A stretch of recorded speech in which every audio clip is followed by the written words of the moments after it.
కాలేబు గారి పేరు ఇదివరకు వేరే పేరు, నాగరాజు గారు. ప్రపంచంలో ఈయనకొచ్చిన రోగం చూసి డాక్టర్ గారు అన్నారు, సంవత్సరం తిరిగే లోపల చచ్చిపోతామన్నారు. కానీ ఈరోజు కూడా బతికి ఉండేటట్టు చేశాడు. చప్పట్లు కొడుతూ దేవా దేవుని మహిమపరుద్దాం. 35,000 మందిర స్థలానికి స్పాన్సర్ చేస్తున్నారు ఒక గజానికి. దేవుడు దీవించునుగా. హైవే రావడం వలన, హైవే రోడ్ని వైడనింగ్ చేయడం వలన వాళ్ళ వ్యాపారం పోయింది. ఆ బ్రదర్ గారితో సిస్టర్ గారితో దేవుడు మాట్లాడాడంట, నా మందిర స్థలానికి ఇమ్మని. దేవునితో అన్నారంట, దేవా వ్యాపారం లేదు, ఎలా ఇమ్మంటావు? నీ భార్యకి ఇచ్చిన బంగారుపు నగలు అమ్మి ₹1,00,000 ఇమ్మని. అలాగే ₹1,00,000 మందిర స్థలానికి ఇచ్చారు. చప్పలు కొడుతూ దేవా దేవుని మహిమపరుద్దాం. దేవుని బిడ్డలారా, యేసయ్య దేవుడు వ్యత్యాసమైన రీతిలో మనకు సహాయం చేస్తున్నందుకు చప్పట్లు కొడుతూ దేవా దేవుని మహిమపరుద్దాం. గట్టిగా చప్పట్లు కొట్టండి. దేవుని స్తోత్రం. నీ పేరేనా? ప్రేమ్చంద్. వాళ్ళ చెల్లి మరణించక ముందు ఇలాగందంట, అన్నయ్య మందిర స్థలానికి ₹10,000 ఇవ్వాలి అని. అలాగే ఆమె మరణించింది. ₹10,000 మందిర స్థలానికి స్పాన్సర్ చేస్తున్నారు. కొట్టండి గట్టిగా. నిజంగా ఇది చాలా త్యాగం అండి బాబు. దేవా ఈ కుటుంబాన్ని దీవించు తండ్రి. ఇవ్వలేని వాళ్ళని కూడా దీవించు తండ్రి. ఆమె. నీ పేరేనా? దుర్గా అండి. ప్రియ చెల్లి దుర్గా పాలకొల్లు ప్రాంతం నుండి వస్తుంది. దేవుని బిడ్డలారా, టీవీలో ప్రోగ్రాంలో వాక్యం చూసింది. దేవుడు సన్నిధిలో అద్భుతం జరుగుతుందని వాళ్ళ అమ్మ ఎన్ఆర్ఐ హాస్పిటల్లో అడ్మిట్ అయి ఉంది. హాస్పిటల్లో ఉన్న ఈమె పాలకొల్లో విజయవాడలో ఉన్న ప్రోగ్రాం చూసి అమ్మని ఎన్ఆర్ఐలో వదిలేసేసి ఇక్కడికి వచ్చి వాక్యం వినడానికి వచ్చింది చెల్లి. చప్పట్లు కొట్టండి దేవుని స్తోత్రం. దేవా కానాని స్త్రీ విశ్వాసాన్ని ఆదరించిన దేవా, ఈ చెల్లి వాళ్ళ అమ్మని హాస్పిటల్లో ఉంచి వాక్యం వినడానికి విజయవాడకు వచ్చింది ప్రభువా. పాలకల నుండి గుంటూరు, గుంటూరు నుండి విజయవాడకు వచ్చి వాక్యం వింది. ఇక్కడ మేము ప్రార్థన చేస్తుండగానే అక్కడ ఆమెకు స్వస్థత కలుగును కాక. యేసునామమున అడుగుతున్నాము తండ్రి. యెషయా 53:5 ఆయన పొందిన దెబ్బల స్వస్థత. పేరేనా? బసవయ్య. ఓకే, బసవయ్య గారికి ఏ రోగమో డయాగ్నోస్ అవ్వాలా, కానీ ప్రార్థన ద్వారా దేవుడు స్వస్థత పరిచాడు. ఒక గజానికి వాళ్ళు స్పాన్సర్ చేస్తున్నారు ₹35,000. చప్పట్లు కొడుతూ దేవా దేవుని మహిమపరుద్దాం. నీ పేరేనా? సామ్యుల్ రాజ్. నీ పేరు? డానియల్ రత్నం. సామ్యుల్ రాజ్, డానియల్ రత్నం. వారు 10 పైసలు కాదు కిడ్డీ బ్యాంకులో వేసుకుంది. అన్ని రూపాయలు ఇక్కడ కనబడుతున్నాయి నాకు. అవి దేవుని మందిర స్థలానికి ఇస్తున్నారు. చప్పట్లు కొడుతూ దేవా దేవుని మహిమపరుద్దాం. God bless you. ఈ పగటి వేళ ధ్యాన నిమిత్తమై అపోస్తల కార్యం 13వ అధ్యాయం 12వ వాక్యం. అంతటా ఆ అధిపతి జరిగిన దానిని చూచి ప్రభువు బోధకు ఆశ్చర్యపడి విశ్వసించెను. ఈ పగటి వేళ మన ప్రసంగం అంశం, యేసయ్య నేను ముందుకు వెళ్ళనీకుండా అడ్డగించే వాటిని ఆపుదేవా. ఈ పగటి వేళ మన ప్రసంగం అంశం, యేసయ్య నేను ముందుకు వెళ్ళనీకుండా అడ్డగించే వాటిని ఆపండి దేవా. నాతో పాటు చెప్పండి, యేసయ్య మేము ముందుకు వెళ్ళనీయకుండా అడ్డగించే వాటిని ఆపండి దేవా. మన ప్రసంగాంశం చెప్పాలి, యేసయ్య నేను ముందుకు వెళ్ళనీయకుండా అడ్డగించే వాటిని ఆపండి దేవా. నువ్వు ముందుకు వెళ్ళనీయకుండా, అది ఆత్మీయతలో ముందుకు వెళ్ళనీయకుండా అడ్డగించే వాటినైనా నా దేవుడు ఆపునుగాక. ఆర్థికంగా ముందుకు వెళ్ళనీయకుండా అడ్డగించే వాటినైనా నా ప్రభు ఆపునుగాక. నీ కుటుంబములో ముందుకు వెళ్ళనీయకుండా అడ్డగించే వాటిని నా యేసయ్య ఆపునుగాక. ఇక్కడ చదివిన ఈ అధ్యాయములో ఒక గవర్నర్ గారు కనబడుతున్నారు, ఒక అధిపతి కనబడుతున్నాడు. పాపు అన్న ఊరికి అధిపతి అయిన గవర్నర్ అయిన సెర్గీ పౌలు అన్న ఆ గవర్నర్ యేసు వైపు తిరగనీయకుండా ఒక గారడివాడైన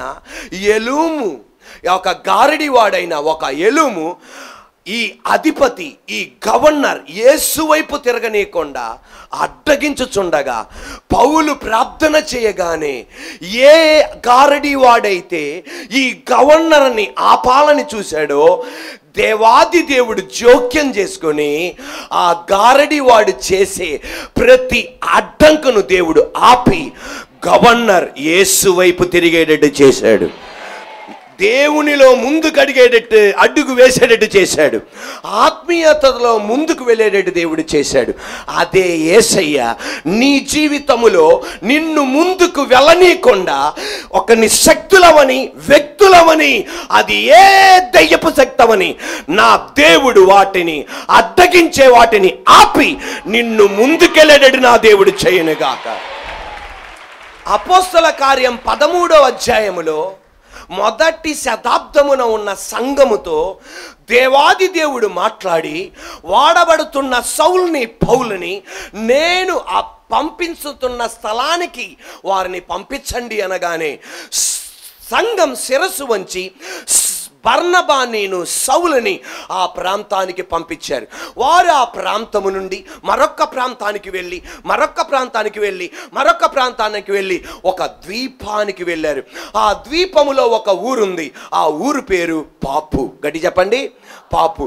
ఆ పాపు అన్న ఊరిలో ఒక గారడి వాడున్నాడు. అతని పేరు ఎలూము. గట్టి చెప్పండి, ఆ ఎలూము ఎవరి దగ్గర ఉంటున్నాడంటే ఆ ఊరికి అధిపతి అయిన, మన భాషలో చెప్పాలంటే ఆ ఊరికి గవర్నర్ అయిన సెర్గీ పౌలు దగ్గర ఉంటున్నాడు.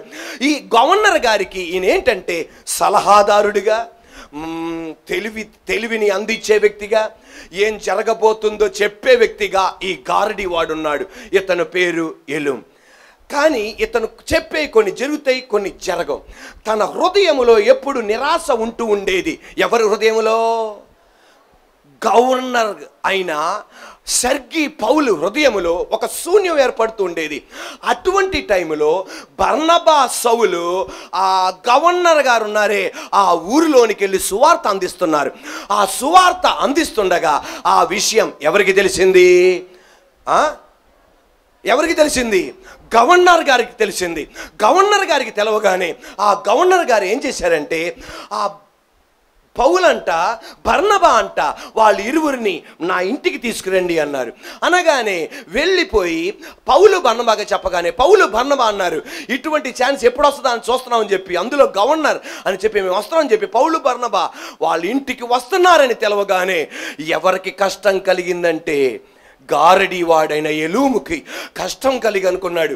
ఈయన గనక మా ఇంటికి వస్తే, ఈయన గనక వీళ్ళిద్దరు గనక వస్తే నా ఆటలు సాగవు, నిజమైన దేవుని వైపు తిరుగుతాడు ఈయన అనుకున్నాడు. అయినా సరే పౌలు బర్నబా అక్కడికి వచ్చారు. యేసు ప్రభు గురించి చెప్పగానే ఆయన హృదయం వికసింపబడింది, ఆనందించటం ప్రారంభించాడు. ఆహా, ఈయన నిజమైన దేవుడు అనుకుని చెప్పి అతను యేసు వైపు తిరుగుతుండగా, యేసయ్య మార్గం వైపు తిరుగుతుండగా, నీతి మార్గం యథార్థ మార్గములోను సిలువలో మరణించి 3వ రోజు తిరిగి లేచిన యేసయ్య మార్గం వైపు తిరుగుతుండగా ఎవరు అడ్డగిస్తున్నారు తెలుసా? గారడీ వాడైన ఎలూము అడ్డగిస్తుండగానే అపోస్తల కార్యం 13వ అధ్యాయం 10వ వాక్యం, అతన్ని తేరి చూచి, ఎవరిని తేరి చూచి?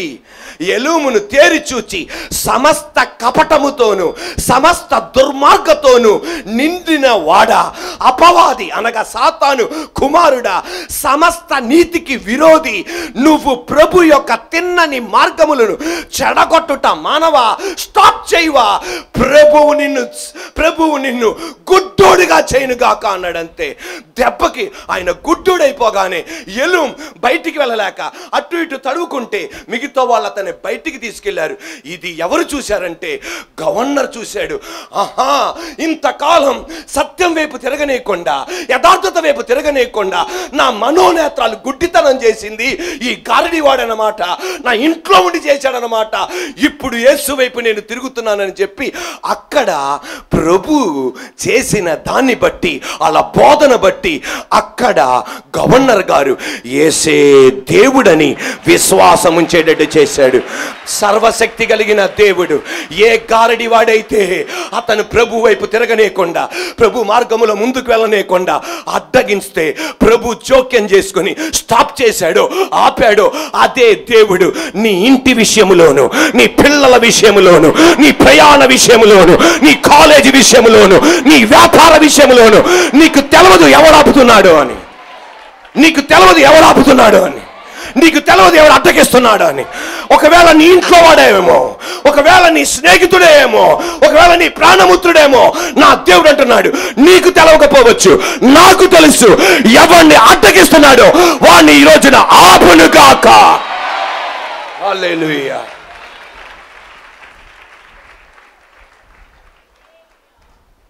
ఎలూం ఎవరండి? ఈ ఎలూం ఎవరో? గారడివాడు. ఈ గారడి వాడికి కూడా సత్యం తెలుసు, ఎవరే దేవుడని, యేసయ్యే దేవుడని. కానీ ఈయన గనక వృత్తి విడిచిపెడితే తన భార్య బిడ్డలు ఎలా పోషింపబడతారు? అందువలన ఆ వృత్తిని ఏం చేయలేకపోతున్నాడు, విడిచిపెట్టలేకపోతున్నాడు.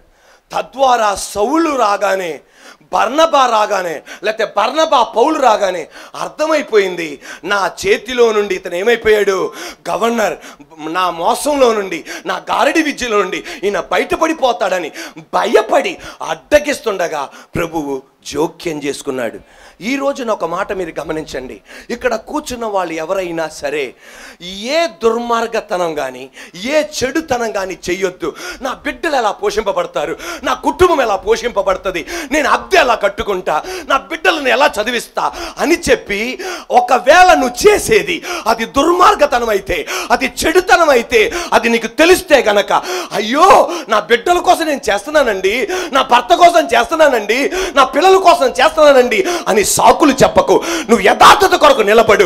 నీ బిడ్డలను పోషించగలిగిన వాడు, నీ బిడ్డలకు ఫీజు కట్టగలిగిన వాడు, కాలేజీ ఫీజు కట్టగలిగిన వాడు. ఎలుగులాగా నిలబడద్దు, ధైర్యంగా నిలబడు. ఐశ్వర్యం నా దేవుని చేతిలో ఉంది, బంగారం నా దేవుని చేతిలో ఉంది, వెండి నా దేవుని చేతిలో ఉన్నాయి, మనుషులు ఆయన చేతిలో ఉన్నారు, అధికారం ఆయన చేతిలో ఉంది. హల్లెలూయా. దేవుడు నిన్ను ఆపకముందే నువ్వే ఆగిపో. దేవుడు ఆ క్రియలను నీ ఇంట్లో ఆపకముందే నీకు సత్యం ఎరిగిన వాడివి, యథార్థత ఎరిగిన వాడివి, నువ్వు ఇప్పుడే దాన్ని ఆపిపడేసే. నీ ఇంట్లో నీతి చిగురును మొలిపించబోతున్నాడు. ఎలుముకు తెలుసు, గారడి వాడికి తెలుసు నేను చేసేదేంటిది పొరపాటని. కానీ తన కుటుంబం ఏమవ్వాలా, పోషింపబడాలా. కానీ నువ్వు వెంబడించే దేవుడు ఎవరు తెలుసా? అరుచుచున్న కాకి పిల్లలకు ఆహారం ఇస్తున్న దేవుడు, గర్జించుచున్న సింహానికి ఆహారం ఇస్తున్న దేవుడు. ఆకాశ పక్షులను చూడండి, అవి విత్తవు కోయవు, వాటికి గరిసె లేదు, కొట్టు లేదు, వాటిని పోషిస్తున్నాను, మీరు వాటికంటే శ్రేష్ఠులు కారా?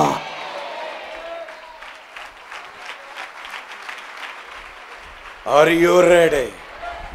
ఒకటి, యేసయ్య శత్రువుల ఆలోచనలను నిష్ఫలం చేస్తాడు. ఒకటి, యేసయ్య శత్రువుల ఆలోచనలను నిష్ఫలం చేస్తాడు. నాతో పాటు చెప్పండి, యేసయ్య, గట్టిగా, యేసయ్య శత్రువుల ఆలోచనలను నిష్ఫలం చేస్తాడు. మళ్ళీ చెప్పండి, యేసయ్య శత్రువుల ఆలోచనలను నిష్ఫలం చేస్తాడు.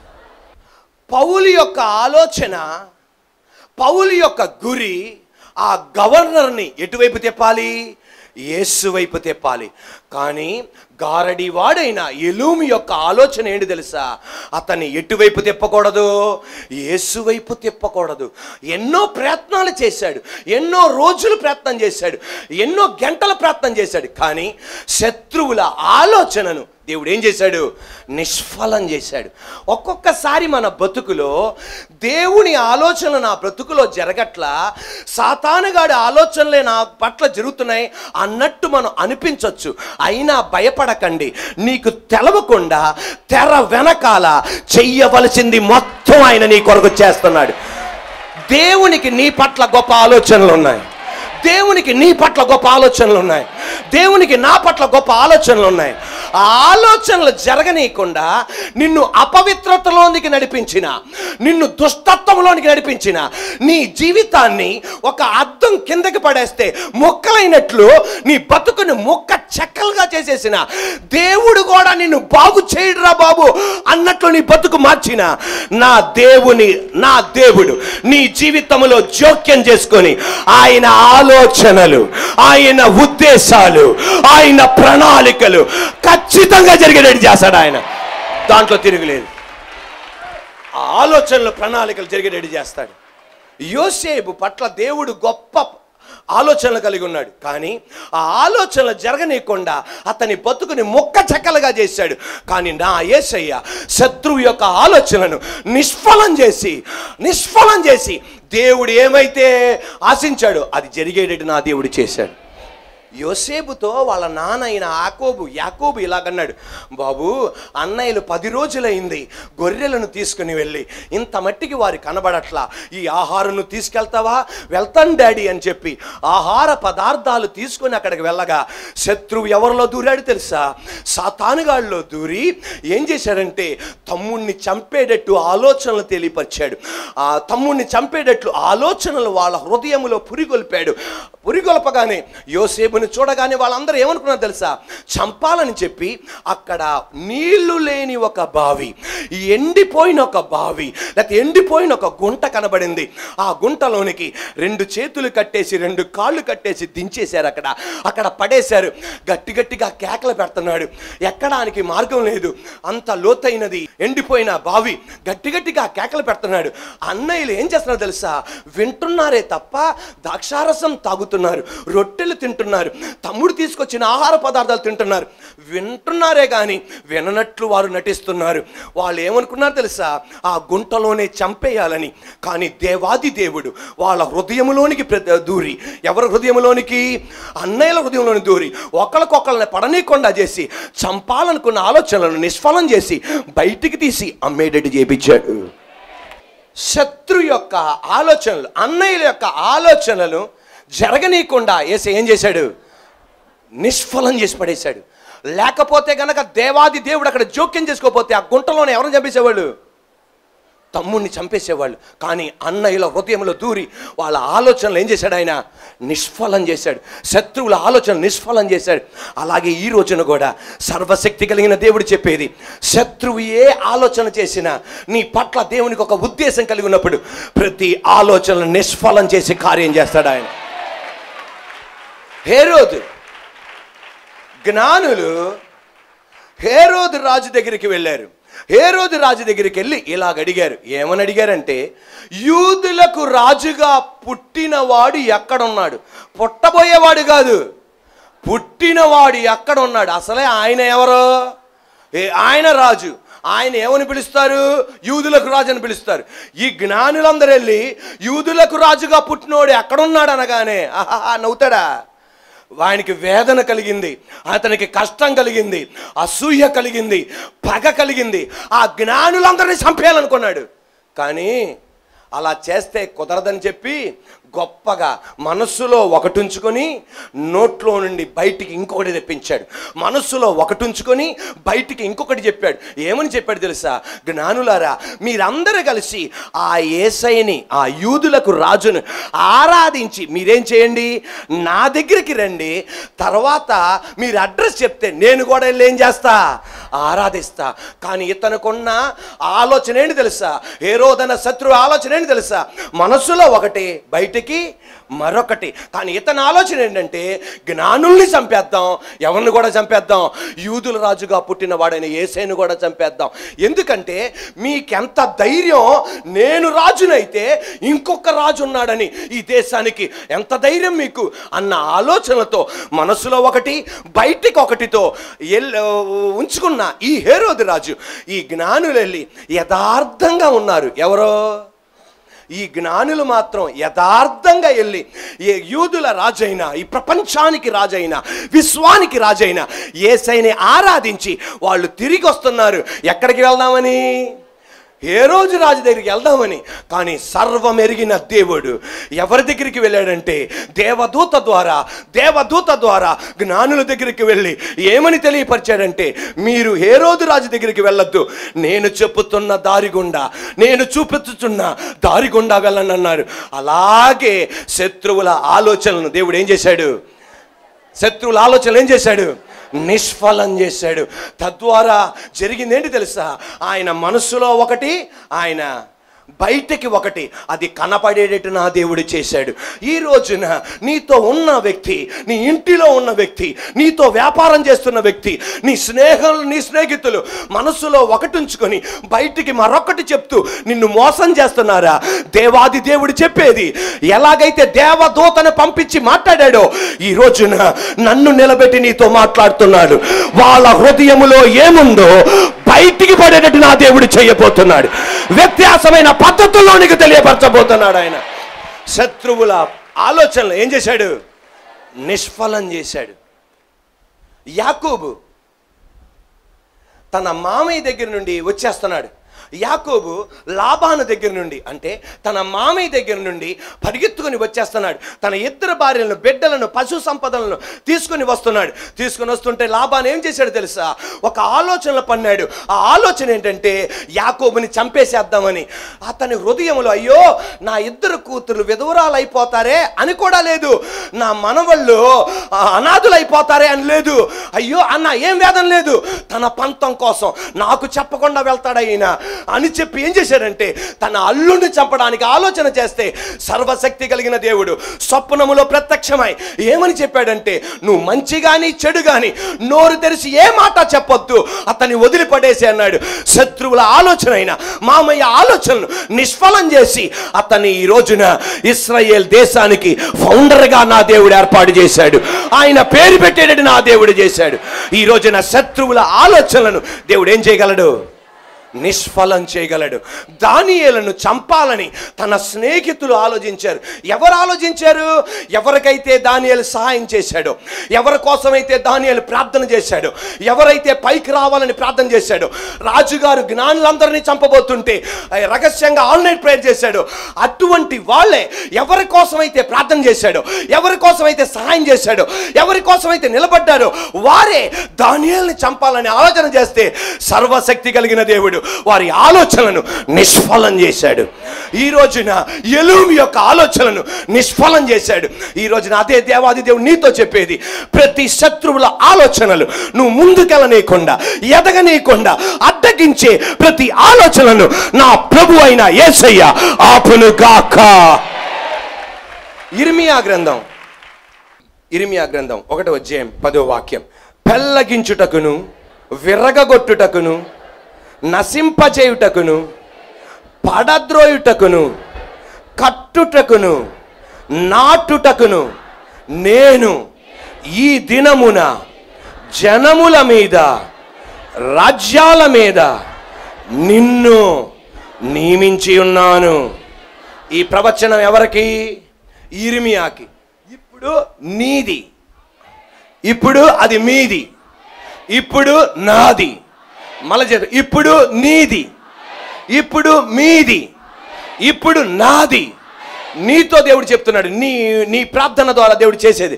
నాతో పాటు గట్టిగా చెప్పండి. ఇర్మియా గ్రంథం 1:10 పెళ్ళగించుటకును విర్రగొట్టుటకును నశింపచేయుటకును పడద్రోయుటకును కట్టుటకును నాటుటకును నేను ఈ దినమున జనముల మీదను రాజ్యముల మీదను నిన్ను నియమించి ఉన్నాను.